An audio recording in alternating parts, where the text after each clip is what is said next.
Vallahi tamam. Hiç sikmedim. Ben dışarı çıkıyorum bu arada.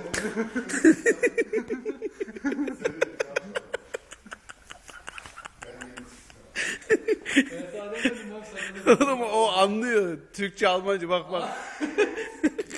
Verme Osman sıçar ağzına. İçmedi. Çenesine kadar